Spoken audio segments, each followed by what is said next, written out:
பிரபஞ்சத்திற்கு நன்றி. நம்ம வாழ்க்கையில கண்டிப்பா ஒவ்வொருத்தருக்குள்ளயும் ஒரு டிவைன் பவர், இன்ஸ்டிடியூஷன் அந்த சக்தி கண்டிப்பா எல்லா மனிதர்கள்கிட்டயும் இருக்குங்க.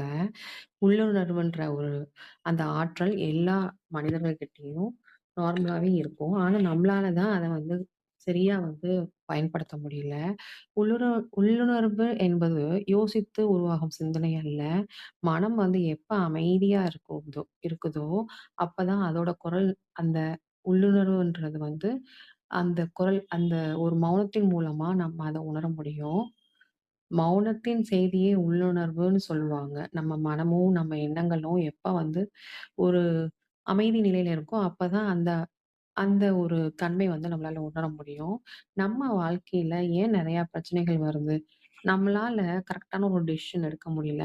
நம்மளோட உள்ளுணர்வு சொல்றத நம்ம கேட்டு கரெக்ட்டா அந்த இத நம்ம அந்த நிலைய உணர்ந்துட்டோம்னா, கண்டிப்பா நெறைய பிரச்சனைகள் வராதுங்க. நம்ம மனம் எப்போ அமைதியாகுதோ, அப்பதான் அத நம்மளால உணர முடியும். மனம் கோவத்தால, பேராசையால நிரம்பி இருக்கும்போது, உள்ளுணர்வு குரல் நம்மளுக்கு ஒருபோதும் கேட்காதுங்க. ஒரு முடிவு எடுக்கிறோம் நம்ம லைஃப்ல. ஒரு முடிவ எடுக்கும்போது மனம் குழம்பினால், நம்ம பொறுமையா காத்திருக்கணும். இதயம் அப்ப அந்த நேரத்துல மெதுவா, அமைதியா இதுதான் என்று சொல்லும். ஒரு ஒரு நம்மளுக்கு ஒரு விஷயம் தோணும். இதுதான் சரின்ற ஒரு நிலை அந்த தருணத்துல உருவாகும். அதுதாங்க நம்மளோட நம்ம வாழ்க்கையில உள்ளுணர்வு. நம்ம உள்ளுணர்வுன்ற குரல் எப்ப நம்ம கேட்டு அதுபடி நடக்க ஆரம்பிக்கிறோமோ, அதுதாங்க நம்ம வாழ்க்கையின் தொடக்கம்னு சொல்றேன். உள்ளுணர்வு வளர்க்க நம்ம என்னெல்லாம் பண்ணலாம் அப்டின்னா, தினமும் ஒரு 5 டூ 10 நிமிடம் வந்து மௌனமா இருங்க. மனச வந்து சுத்தமா வைத்துக்கோங்க. கண்டிப்பா உண்மை பேசணும், நேர்மையா இருக்கணும்.